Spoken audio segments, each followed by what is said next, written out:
Assalamu alaikum. Fatar alkhairi. Wato yau ga ina dariya. A yaran ɗan Kaduna ne, ko in ce ‘yan Kaduna ne suke bani to dariya za a ce ko tausayi, sun fi ban tausayi.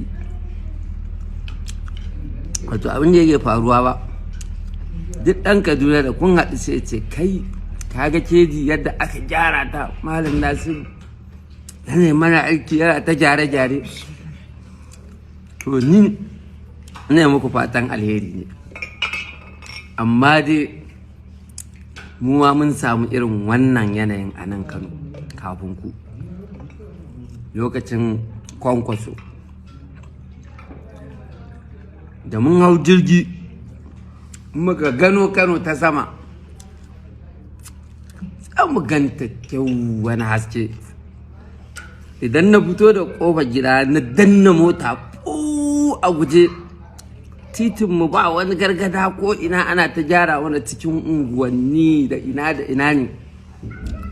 Wallahi to ina matsalar take kun san gun, dole sai kun rabu da gwamna, kuma shekarun ɗan kaɗan ne sai kun rabu da shi.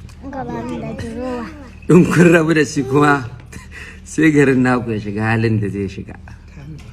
Haka ga kuma haka Kwankwaso zo ya dinka nika ayyuka, muka ta Allah ka Kwankwaso ya tafi. Wallahi amma constitution sai da ya tafi da shi. Wallahi Allah ya ku ta ganin abubuwa, ya ku ta ganin ayyuka. Ku dai ta addu'a Allah ya sa mai bi majalisa ta zauna, a ce gwamnan Kaduna ya ci gaba da mulki for life. An Kaduna an ebo muka ayyuka, gashi lokaci yana ta harara. Mune muku fatan alheri.